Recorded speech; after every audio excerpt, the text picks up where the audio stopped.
Welcome to Leader, the podcast where we delve into the heart of leadership and education, exploring the journeys and practices of those shaping the future for Black and Brown students in charter schools. I'm your host, Darryl Cobb, president of the Charter School Growth Fund. In each episode, we sit down with exceptional leaders from the charter school community, unpacking not only their successes, but also the profound personal stories that compel them to lead. Our conversations aim to surface actionable insights and highlight what it takes to build a great school. Whether you're an educator, a leader, or someone passionate about the transformative power of education, there's something here for you. Let's discover together what makes these leaders tick, the challenges they've overcome, and the wisdom they've gained. Welcome back to our next episode of Leader to Leader. I'm your host, Darryl Cobb. I'm so excited to have my good friend, Oliver Sicat, here with us. Oliver leads Ednovate Public Schools in California, which is one of the most innovative high school networks in the country. So we're going to get into all of that. Thank you for coming, Oliver. Happy to be here, Appreciate you coming back out.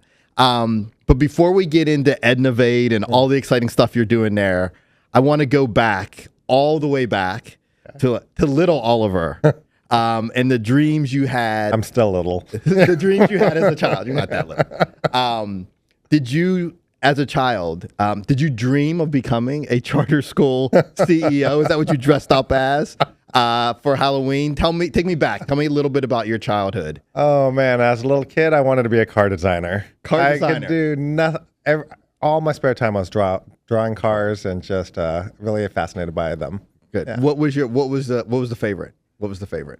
Oh, I was designing my own. So like I would just sit and draw and then I would play with remote control cars and understand the physics of it, cut the body parts, paint and put weights on it to see how fast it would go. It was like it was my You're thing. talking to an engineer. Oh yeah, I know. I love the playing. Yeah. I love the playing. All right, well tell us a little bit about where you grew up and your upbringing.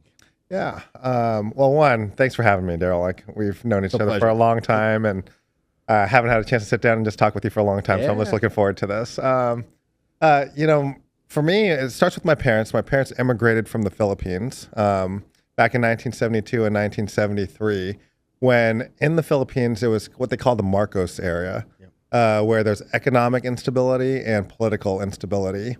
So the U.S. opened up the borders and allowed for people from the Philippines to come. My dad came at the age of 18, and he landed in downtown Los Angeles. And he often tells me he landed and he found a job before he even got to his apartment as a vacuum cleaner, a vacuum repairman. And then my mom immigrated a year later with a family of 9 in Santa Ana, California.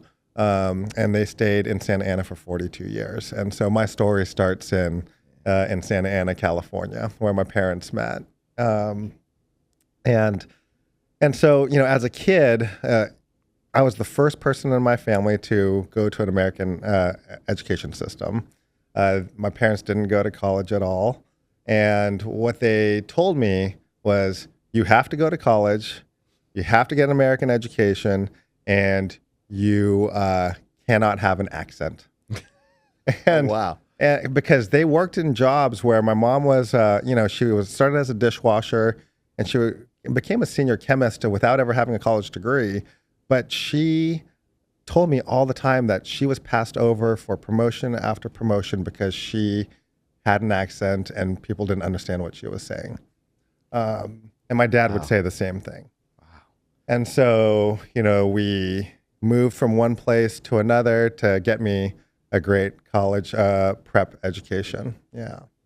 And so, that's kind of like where it all started. And I look back on that because like there's a lot of pressure as an immigrant child, a child of immigrant parents, to fulfill their dreams. There wasn't a family party I didn't go to where like grandma would say, "You're going to buy me a house one day." Or my mom would say, you're going to buy me a Mercedes one day. Or my aunt would say, you're going to buy me a Lexus one day. And you just feel all this pressure because, my parents did something I could never imagine have done. Leave a country that you've known. Incredible. Leave a culture that you've known. Land in the United States and start all over as an adult. I couldn't do that. I could imagine doing that. You know, if I did, if I had to, I would. So I felt that pressure, but my parents then it got to high school, and in high school I went to a pretty good public school system because they moved me. We lied about our address, got into a good local high school. It's a different version of school choice. It's a different version of school choice. Yeah, you know, and we did it for all of our cousins too. So once we moved into that area, all my cousins had our address. Okay. It was a different version of school choice then, but they were doing everything they could to get me a great college prep education. Sacrifice. A huge sacrifice. Incredible sacrifice. You know, my parents worked day and night shifts, and you know, I was with my grandma a lot. Anyway, it got to my high school senior year, and it all came to a head. Like I had to apply to college, and I had no idea what to do about it. You know, I had a great public education, but I had 3,000 people in my school, almost 1,000 people in my graduating class. And even though I had great grades and a great SAT score, I didn't know that like parents were like jockeying the counselor's time to like get their kids into good schools. My counselor didn't talk to me once in 4 years. And so my parents and I were like, well, we should do something about this. And I worked at Domino's Pizza to save money, and we hired a college counselor. It cost $1,000, and she said, I'm going to help you apply to all the colleges that you want. And let's just say it was a scam. She said she took the list of schools. She's like, I'll write all your essays. I'll do all of this. I'm like, okay, this is what the process is. And March of my senior year of high school, I was rejected to all 10 colleges that I applied to. Wow. Yeah. And so you can imagine like all the dreams of like everyone's like, you're the golden ticket. You're the Mercedes, the house, all of that, like crushed, just crushed. And I was so embarrassed. Like didn't even want to like tell my parents. I hid the rejection letters, and then I finally told them about it, and you know, they have a don't give up attitude, right? Like it's just part of their story. And so we looked to see who had rolling admissions at the time. And Colorado had it and USC had it. So I applied to both. I got into Colorado for the freshman year fall semester and USC the spring semester, and it kind of worked out. But I went into college like so frustrated that a hardworking family who trusts the public education system could still be left behind because there's this like secret code of how to navigate the higher education system here. And that never left me. And that kind of started my journey here. Wow. Yeah. That's an incredible story. That's an incredible story. I want to pick one. You said you worked at Domino's. Yeah. And you saved $1,000 to pay for it. And tutored, yeah. And tutored. Okay. That's a lot of Domino's pizza deliveries. Yeah. So what I want to know is, did you have the Domino's thing on the car that you were driving? Yeah. And did you take it off? Like when you were hanging out with your friends? Or did you just always drive the Domino's car no matter where you went? Like at the movies, oh, there's Oliver in the Domino's car. Well, I still have my hat from working for Domino's Pizza. So sometimes I'll wear that around just to remind me of that. And yeah, I had the light that plugged into my letter. And there were times where I go straight from work to a party in high school, and it would still be on. Still be on. I love that. Yeah. I love that. I love that. That's great. That's so good. Okay, so you work at any fast food restaurants or anything growing up? Yeah, come on, that's. I was McDonald's. Nice. Yeah. All day long. Nice. So I got my first job at 14 delivering newspapers. Yep. Like people can remember. Yes. Like you used to take the newspapers and put them in the front You woke up door. early. Woke up really early on the weekends, and then during the week it was after 6 o'clock. On a bike or walking? I had to walk because I had so many routes. I couldn't carry it all on my bike. So I had the orange bag, and I had the stick to beat away dogs and like that would chase you and all the things. But I made so little money doing that, even though I thought it was big money. Yeah. When I turned 16, I got a job at McDonald's. I think I was making, I don't know, $3.15 an hour. Yep. But that at $3.15 an hour, I could make in a day what a whole week of delivering papers took. Yeah. So I was like, oh, I'm rolling working at McDonald's for $3.15 an hour or whatever. What was your favorite position in the shop?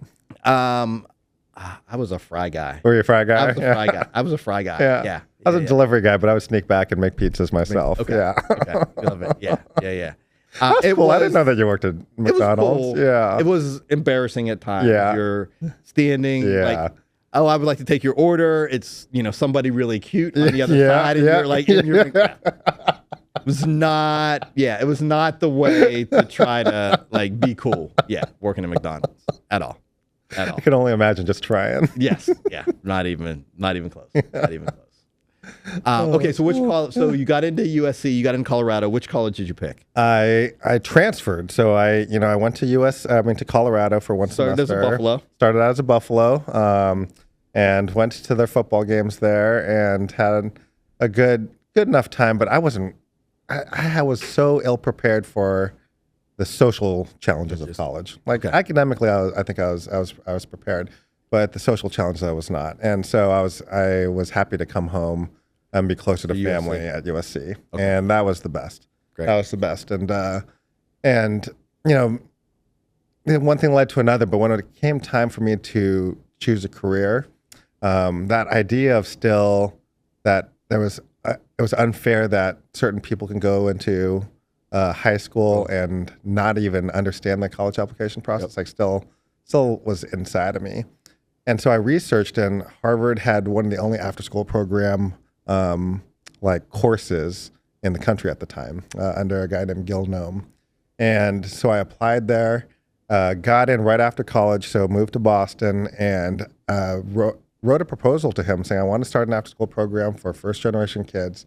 They gave me the equivalent of $500,000 to start an after-school program in Roxbury, Massachusetts, and that kind of is where it all started. Yeah. So you took your experience. Yeah. Did you know you wanted to be an educator at that time, or did you just say, "Hey, I want to help young people who are in the situation that I'm in"? I didn't know. I did at that time. Okay. I did some entrepreneurial things in college.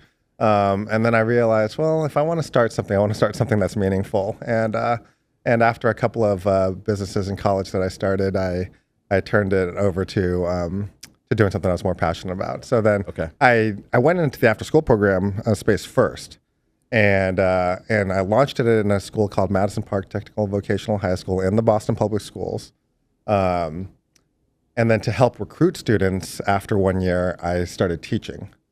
And then I fell in love with it. And then, I taught math, and I stayed there for 5 years, and followed a cohort of kids, and did the whole thing where after school, we did all the tutoring and the extracurricular stuff. And they all 20 graduated that cohort with acceptances into 4-year universities. And, it was like the first taste of all of this, and I think that's kind of right after that, we got some national publicity and local publicity, and I had a choice to build schools based off of that after school program. I think that's how you and I met. That is how we met. One of my mentors in Boston reached out to, I think, Dick Stradane, who gave me three names, and you were one of them. And I think we met in 2005 after we did. Six that year. Yeah, that was great. That was great. And I remember you had a clear vision for a school based on what you had done at the after school program. Yeah. And, could a whole school work like that for not just the 20 kids that you had, but for 1,000 kids? Yeah. And it was clear to me then that the after school program space and getting kids into college was the easy part. Preparing them academically, and it had to be a part of a school. Yeah. But do you remember I met you here, and you we met at a coffee shop, and you gave me a CD about Kip's 60 Minutes piece, and you're trying to get me to be a part of the founding team in Chicago, in Gary, Indiana, I think. Yeah. That's right. Yes. And that was my first opening into charters. I had no idea, because in the Boston Public Schools, charters are bad. Didn't know anything about them. And that was my first taste of it. And then after visiting a few of them, I was so hooked by the entrepreneurial spirit of the sector, even at that time. Yeah. And just like what we were doing for kids. Yeah. So yeah, thank you. I mean, you brought me into this. You opened my eyes to this whole world. When we met, I was like, oh, we need, this young man needs to be with and in front of and leading a lot of children and leaders. So that was very clear. That was very clear. All right, let's quickly walk through what you have done, and then I want to start talking about Ednovate. So walk me through. So you came to Chicago. Yeah. What did you do? What were your experiences? Yep. And then let's spend some time talking about Ednovate and the great work you all are doing there. Yep. So what happened after Boston and teaching in Boston, which I absolutely loved. I actually just spent the 4th of July with some of my students from that after school program. Okay. Yeah, it was really cool. Came to Chicago to help the Noble Network of Charter Schools. It was one school at the time, to help with their expansion. And I ended up, after a couple of years, opening up one of their schools for them, UIC College Prep. So I was a founding principal of that. And it was the first partnership with the university that they had. And so, and I loved it. Gosh, being a founding principal of a school is the best, absolute best. Great people, great kids, be a part of the neighborhood, loved it. All right. I'm not going to let you just kind of glaze over that. So I'm going to ask you for a minute. I want you to brag for a minute on UIC College Prep, because I know some of the young people who went there and how transformative that school was in their lives.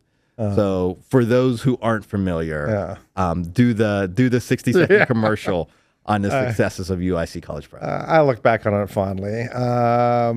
I guess the biggest highlight was we were the very first non-selective school to have an ACT score of 21 or above that equals all the selective schools. And so we were just as good as any selective school here, and it was open and free to the public. And that was our goal. That was game-changing for the city. That a non-selective we're the first one to do it. And some of my friends out there who we were competing against. But it was good. I mean, learned some hard lessons there, which I would love to talk about. But it was great. It was good. Yeah, it was good. And it was, we had 1,500 kids on a wait list every year. It was a great university partnership, a health science school.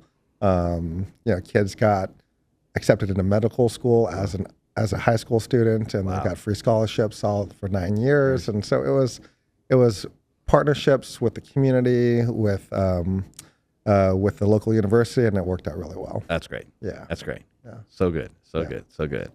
All right, so let's fast forward. Well, you did a stint. Yeah. So then after that, then Mayor candidate Rahm Emanuel visited our school at the time because of those stats, and we hit it off there.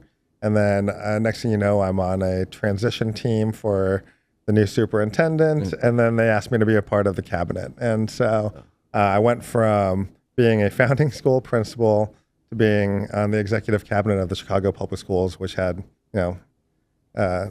over 400 schools at the time, and 475 students. So 475,000 students. So very different scale. Incredible. But it aligned to my passions as in this world, in this work. How do you create a system that innovates and hold schools accountable for performance? That's great. So I learned a ton. It was great. That's great. Mm-hmm. So you did CPS, and then home called. Yeah. Home called. Yeah. Unfortunately, my dad was diagnosed with brain cancer while in those last couple of years, and so I commuted from Chicago to Santa Ana weekly for 2 years, and then he passed in 2012, and I moved home in 2013, and I sat and kudos to the late Don Shalvey, but he was helping me think through. He's like, hey, why don't you just take some time and think about what you want to do next? And go for a run and just let's talk about it. And I'm so grateful that he gave me the space. And I thought long and hard about what I wanted to do. And I had to think about my ego was here because I'm at CPS and this big district. Do I do the superintendent thing? But I think with my father passing, there was a part of me that said I need to fill out different dimensions of my life. Health, family, and others. And so I wanted to do something that I can not move around a lot. I wanted to be closer to family and something that gets back to my entrepreneurial spirit. And so starting a CMO was the calling. the calling. And it was just at that time, USC, who was great with working with their alumni, called me up and said, "We have one school. We're not sure what to do about it. Would you be willing to consider taking it over and building a network out of it?" And so I did. I did in 2013, and I've been at Ednovate for the last 12 years now. Good. And it's been phenomenal. And how many schools at Ednovate? How many students are you all serving? We have 8 schools right now, and a little bit over 3,000 students. Okay. Yeah. All high school students. All high schools. 7 schools.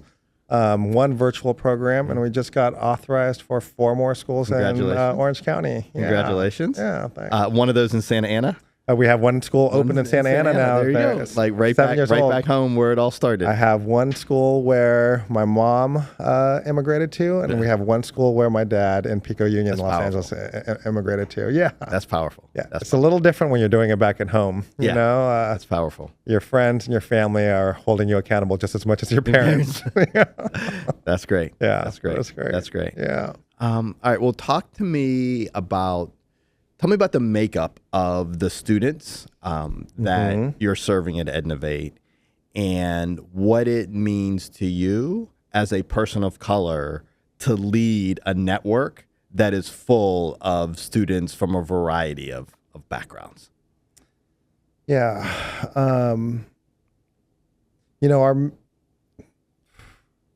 There's so many places that hits on. Because I think about this a lot. One, I'm an Asian male working mainly with Latino and Black students. So I think a lot about that. And what's my role and what's my responsibility in that. And I think a lot about how I have a lot of experiences that connect to our kids, and I have experiences that I have to learn from our kids. Yep. And so, but I think what connects in our work the most, and what it's like leading it, and I love leading it, with my parents and their story of coming to this country for a better chance at life, not trusting people in power at that time to do what's good for them, and having to create it yourself, like that is something that I think connects to people of all different backgrounds that haven't been empowered over time. Yeah. And so, our mission at Ednovate is that we will use our college degrees and careers to make a positive multi-generational change. Love that. Love that. And everyone comes with a belief that we're going to do great work for this generation, and it's going to impact positively future generations. And I think that that's a call for a lot of people who've struggled in life to try to make it better for their next generation. And so, so it's that deeper value, I think, that drives a lot of our work and helps me connect to a lot of different people across different places. And we've been spending the last 20 or 12 years deconstructing how to create positive multi-generational change through a high school education. Yeah. Tell me a little bit about that. You all do some things at your high school that are different. Right? You do all the traditional things. You have college prep courses. You have a wide curriculum. You have kids taking APs. You have kids getting into and succeeding in college. You do all the things that traditional college prep high schools do. Yeah. But tell me a little bit about the things that you all do differently. There's some stuff around the care and feeding of human beings and our humanity that you all approach a little differently. Well, I told you a little bit about my experience as a founding high school principal. And while I'm very proud of our ACT score, I realized what I saw there was that we were very clear about creating a singular metric. It was the ACT, and we're all going to win on it. Yep. And I started as a principal, thinking about a well-rounded education. I wanted every student to have 4 years of music, 4 years of PE, economics, arts, you name it. Like I wanted to, and your traditional courses. But what I saw over time when you have a singular metric like the ACT is that people started to be incentivized to take away art and double English, take away economics and double up on math, to squeak out a half a point on the ACT. And so when I had a chance to start a new CMO, it was clear to me that what you measure is what you get. And from the get-go, we said we are going to have a multi-dimensional measure of success at Ednovate, what we call our whole child report card. It has three different dimensions and 6 measures to it: intellectual curiosity, kindness to self and others, and finding your passion and purpose. Say those again, because that's not traditional. That a school is actually focused on those things, and then has a measurement system to help young people understand that as part of their human development. So say those once again for me. That's pretty incredible. Intellectual curiosity, which is mainly your ACT and GPA scores. Kindness to self and others. That's emotional intelligence, social emotional learning, and then finding your passion and purpose, which we created with Charter School Growth Fund's help and others, a very clear and unique curriculum to help students figure out what they want to do in life. And what are some of the surprising things that have come out of centering and organizing your work that way that show up different at Ednovate maybe than you had in your first run at Noble, where there was a more singular focus? What it feels right. It feels healthy to do it this way. It's like it's what you want out of our kids in the long run. That's right. That's right. And I think I may have shared with this to you a few years ago, but those 20 students that I worked with in Boston 20 years ago now, there were 2 students who didn't have a high GPA or a high SAT score, but one of them could kick my butt in chess. And I'm pretty good at chess, and he could kick my butt in chess, and he had the social skills that most people don't. But everyone labeled him as like a nuisance, and like he was not succeeding at the school. But in my mind, I had no doubt that he was going to be successful. And I just met up with him. He's a painter. He's a leader in his shop. He bought his own house. He's got a family and kids and no college degree, and is thriving. Amazing. Thriving. Another student, she didn't have a great ACT or GPA, but boy, did she have the work ethic and the attitude to succeed. I met up with her. She has 2 master's degrees and is a lead nurse at a hospital, right? And so, I think that the ACT and the GPA scores were good proxies at a time. But I think we haven't taken the time to revisit, are those the right measures now that we know more things? And so I don't think we know the answer, but I want to call on all of us to try to figure out a better answer than those 2 metrics, and look for different ways that help kids thrive in the long term. And so that's really important to us. And that's central to us. We have a whole child report card. We actually built a customized tool for our students and just launched it for them, and we're going to roll it out to parents. And all of our conversations with them is not just about their grades, but it's about how's your emotional regulation, how are your relationships with others, are you more clear about what you like or don't like in your career anymore? And when you do that 16 times over 4 years, like it starts to create a different type of orientation for what life could look like for you. And I'm curious how young people have reacted to this, because they're coming from wherever they went to K-8 experience, and they're coming, they've identified that they want to come to Ednovate, so they've applied, right? And they're like, I want to go to this school. They got in through the lottery. They got the golden ticket. And we'll talk a whole nother time about how the golden ticket system works. But how are they experiencing this place that is more than just my grades and GPA? What do you hear from them? I had a third-party firm survey 1,200 families, students, and parents, and for students, this was their number one reason why they love coming to the school.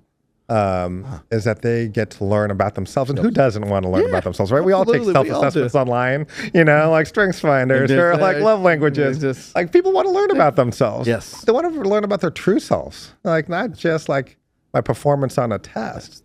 And so they get that here. They get to learn about what makes them angry or what makes them sad or problems that they want to solve and careers that they want to solve. A mentor of mine in Boston, his name was Ted Sizer, wrote a great book called Horace's Compromise. Yes. And great book. It's a great book. Great book. And I think he's the one who talked to Dick. Who talked to you. Yeah. And he had a line in there that said that in high school, and he wrote about high schools. High school is all about trying on different faces until you find the one that fits you. And I think that is kind of what the whole child report card helps do a little bit. It's helping them find who they really are as an adult. And so I know that you have like 2 kids and you're like I'm sure school is much more than just an ACT and GPA for you. I'd love to hear how that like plays up to you as a father and like. I mean, as a parent, I love this because this is the and that we hope for all of our kids. Yeah. Mm-hmm. All of us hope that our kids are smart and get good grades and good all of that.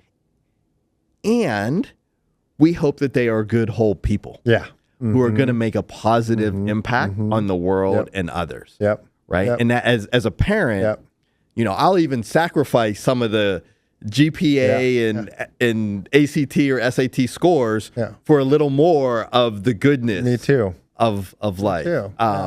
And so I love that you all are creating a school where it's about the and. Yeah. Yeah. And that's the challenge, right? But we're up for the challenge and trying to figure out. It took us 10 years to even test out enough, and we're partnering with the University of Southern California, so they help us research some of this stuff, and people like Transcend help us research this, and we fine tune it every year. But it's something I'm really proud that we've put together. It's powerful. Yeah. It's powerful. Yeah. And so as a public charter school, you have the flexibility to do this and to try this. Yeah.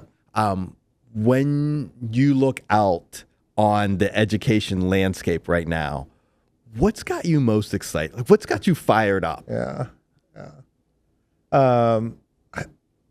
There are 2 things that have me fired up. Well, 3. Well, that's 3. But I just read a stat in February this month. In California, 86% of Black and Latinx parents think it's extremely important for their kids to go to college for their economic stability. Yep. They believe that, 86%. In the state of California in 2023, this is just last year, only 1 out of 3 kids graduate, even with the transcript to apply to a state school. 1 out of 3. So 86% of the families want it, and only a third even qualify to apply to play the game.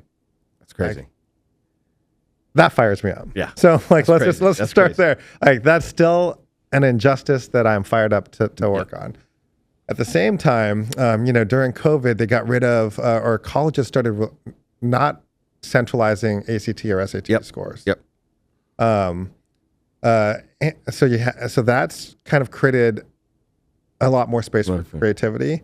And then you have, the oncoming big wave of AI. Yeah. So like those 2 things, like less one singular metric for accountability and technology that allows for every kid to drive at a different pace, that excites me. I think that there's going to be a lot of innovation in the next 5 or 10 years in this space because of those 2 things.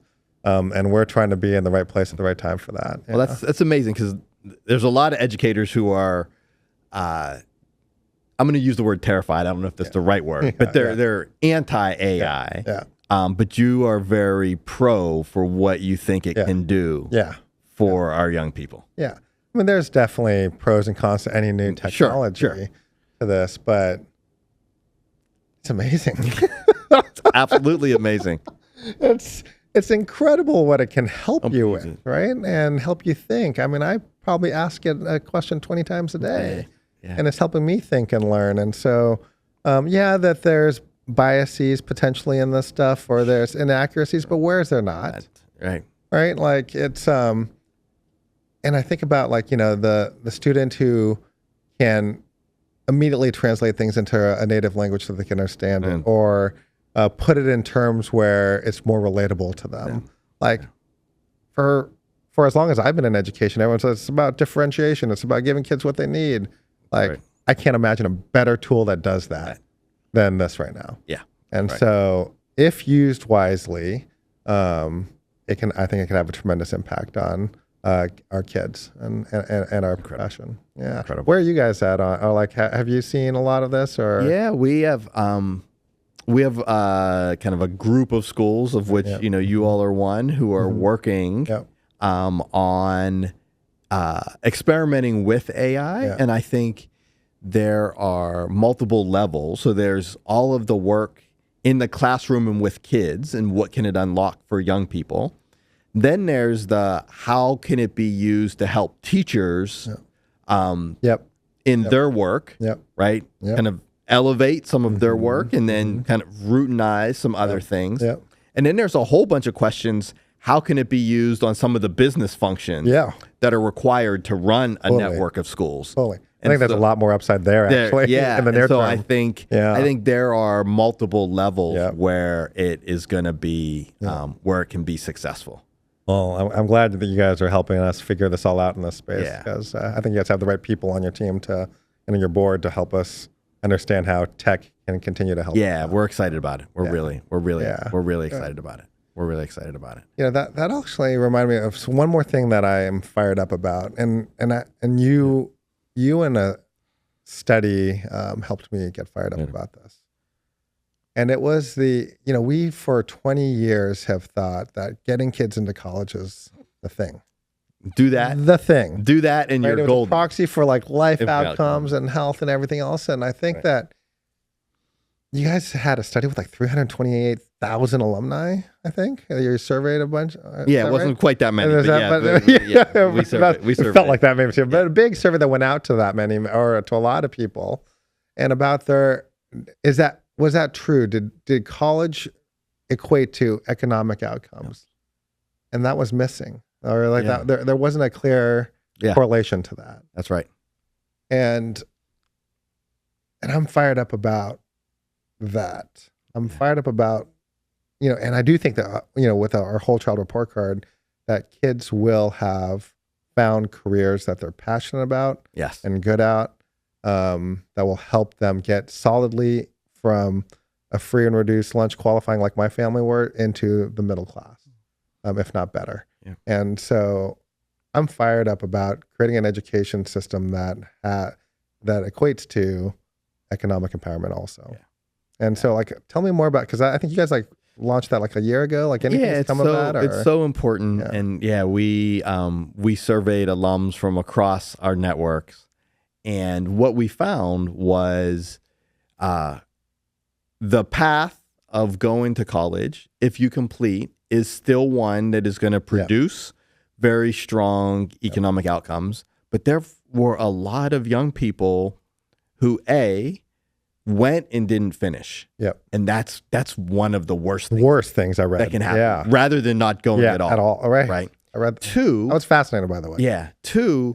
It's really important that you don't just go to college and get a degree, but that you make a set of moves that are about what do I want to do after college while you're there. You get internships. You talk to the career office. You take classes that are related to what you think you want to do. That we collectively have to be more intentional about talking about those with our young people. And then three, just the same level of intentionality that goes into helping young people choose the right fit college for them. The same intentionality has to go into the young people who are choosing a different path. Right? And you may want to go straight into nursing. Or you may want to go to nursing school. And there are some nursing schools that will help you land a good nursing job. There are other nursing schools that will take your money and and they're scam. And so no matter what the path is, we have to have that level of critical thought and knowledge about picking the right options, helping young people pick the right options on the path for them. I love that you guys are pushing and being very transparent about that those outcomes. And that's what I love about our sector. Like, we're never satisfied. That's right. Like, we did this and we can do better. That's right. That's right. And like that has influenced a lot of what we're doing. Yeah. Because, the idea that a kid goes to college and drops out is one of the worst actually things that can happen. That's right. That's right. Makes me think of all the kids that, we send to college who do, that's a significant portion, like 30% drop out over 6 years. That's right. That's right. And it's what are we doing for them? It's an epidemic in the country. Yeah. Yeah. Young people who are saddled with debt and have not completed the education, as is the struggle of young people who graduate and are underemployed. Yeah. So they're in jobs that don't require the degrees that they have. I see that so much with my alumni. Yeah. And so there's work that we all need to do. Yeah. That we all need to do. So that fires me up too right now. Yeah. And so, I'm in it for I've been in it for 20 some years, and I feel like there's plenty enough work for another 20 plus years. Yeah. I love it. I love it. All right. So you've had a long career as, starting out as running after school programs, and now you're running a network, a multi-school network that's doing incredible things. What are the one or two biggest lessons that you would have? Like, if somebody's watching this podcast and they're like, oh, I think I want to do or be on the path to do what Oliver has done. What are the one or two biggest lessons you've learned along the way? About running a CMO? Just about leadership. Yeah, about leadership. Oh, man. About leadership. Gosh, well, I think, if I were to tell someone about this, I probably would tell someone to make sure, leadership's hard. Yep. Let's just start there, right? Very hard. It's hard and it's lonely and it's so worth it.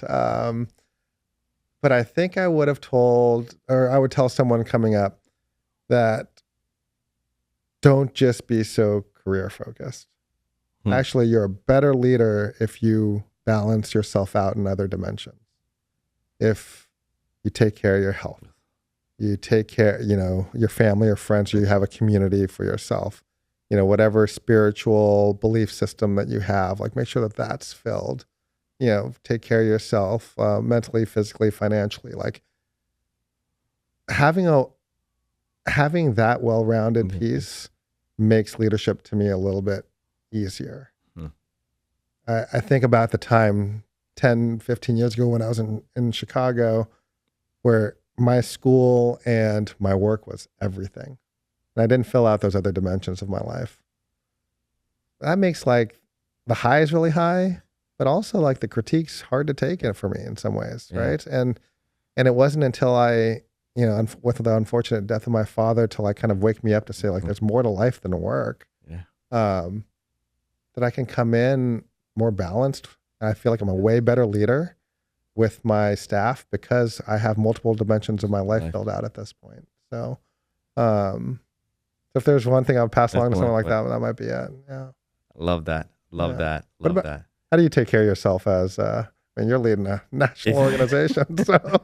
Well, I don't, it's not as intense as your leadership on a day-to-day basis. But I agree with you, right? Family, I think we've talked about, I have, a big transition with my son preparing to go off to college.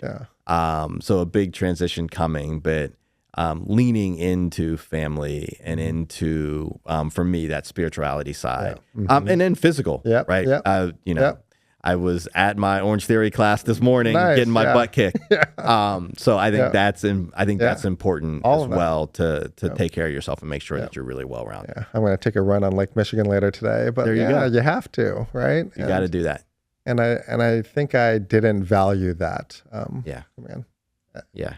On its impact as a leader. So, Okay. All right. And then maybe we'll close out with two questions. So one, what are the biggest challenges in front of you right now? We talked about what you're excited about. As a charter school leader and a person who's educating thousands of young people every day. What are the biggest challenges that are in front of you? Well, let's see. We talked about the stat in California, but I think the biggest challenges for us, I mean, I can't help but talk about facilities. Facilities. Okay. Say more about facilities. Say more about facilities. It's the limiter to growth in California, right? Like, facilities is just a challenge for everybody in our sector. So I just wanted to say that to all of you guys watching, because we all deal with it. Yes. But I think we're figuring it out. For us, the big challenge in California is that we have declining population. Okay. Los Angeles Unified School District has lost 129,000 students over the last 10 years. Wow. That's $1.5 billion less in annual revenue for the district. That does not create an environment for collaboration. Yes. That creates an environment for competition. Which we're all here for that. We see some benefit into that. And that creates challenges. Yeah. There's so when you're competing, like there are many times where we are given a building from the school from the school district only for it to be taken away after a year. And so the game's changed a little bit because of those demographic shifts and the increased competition. So that's a challenge, but like we're evolving. Yeah. I've had to lean into my advocacy muscle, my political muscle, my comms and PR muscle to like showcase how great our staff and our students and are doing, and for the sake of our for our kids and parents in the future. So that's the big challenge, I think, is what we see. And we're growing in a declining enrollment phase. Environment. Right? Yeah.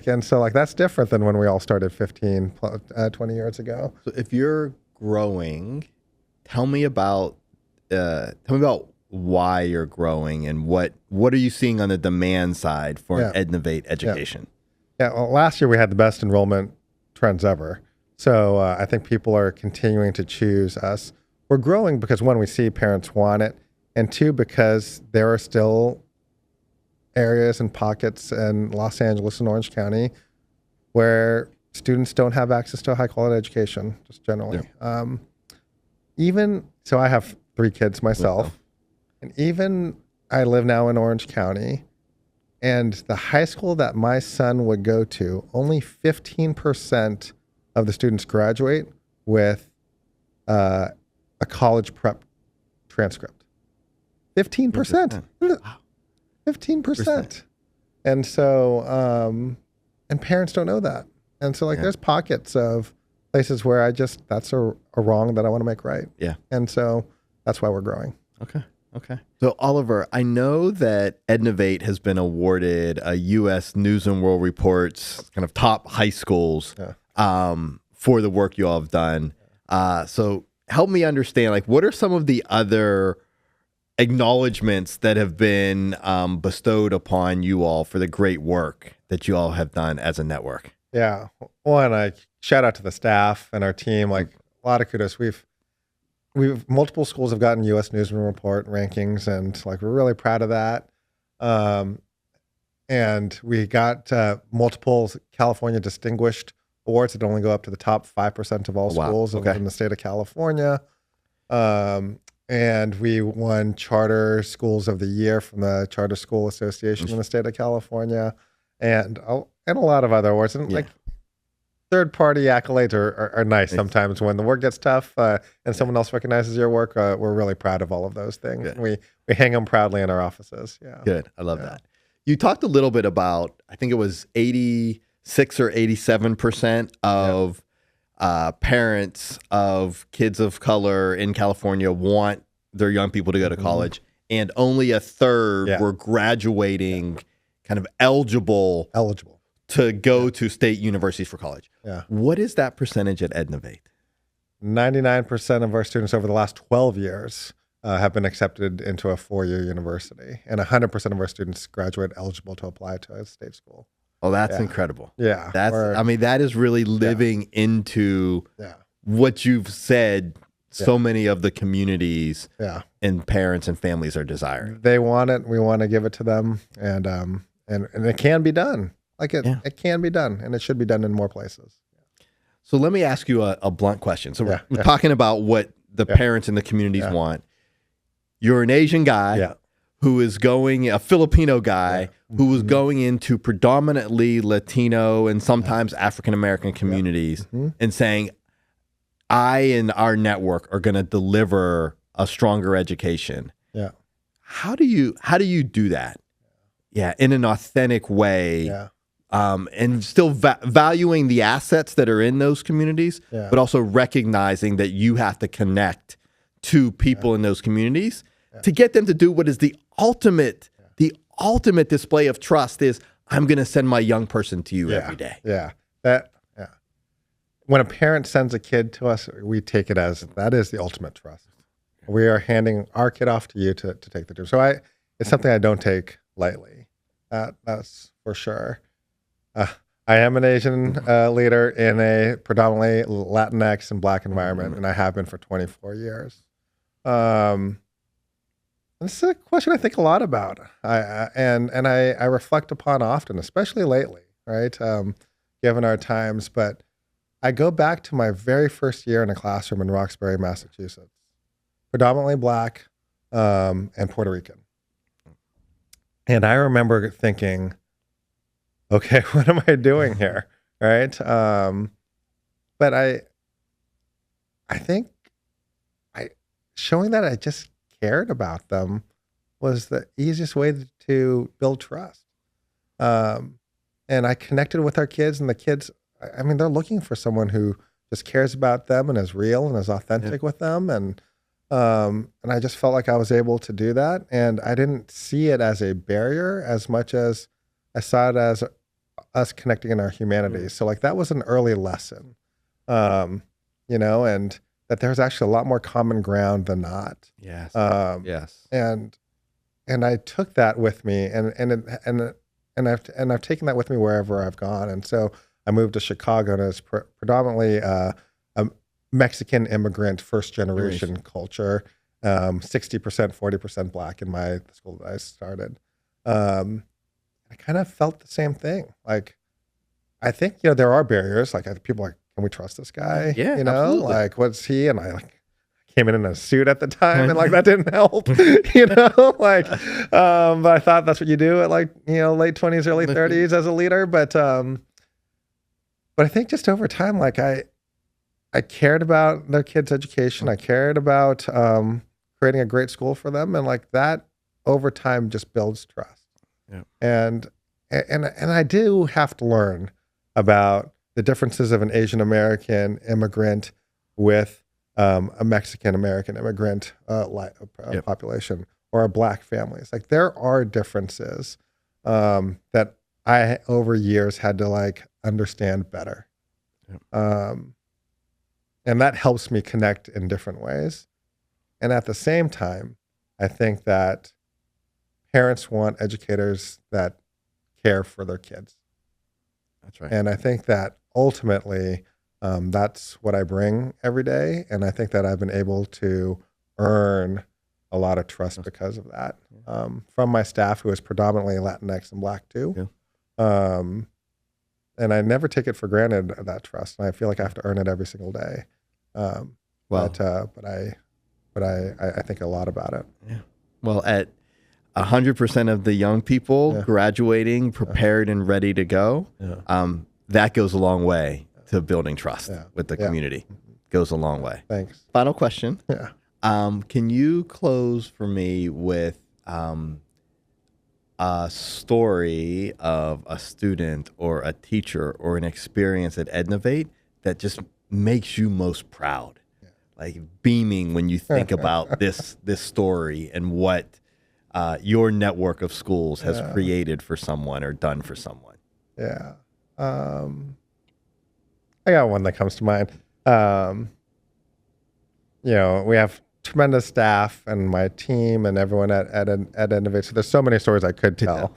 But the one that comes up for me is a story of a student named Dahlia. And so in our network, before you graduate in one of our schools, you have to stand up. You have to write a long paper about how you want to make this world a better place with what you've learned about your strengths and weaknesses in the whole child report card. And so we call them PMC capstones, positive multi-generational change capstones. And so a student named Dahlia stands up on stage in front of 500 students, and she has a small little computer here to the side of her. And she starts by saying, in my freshman year, I learned a lot about myself. I learned that I actually come to school with a lot of stress because my parents argue a lot about money at home.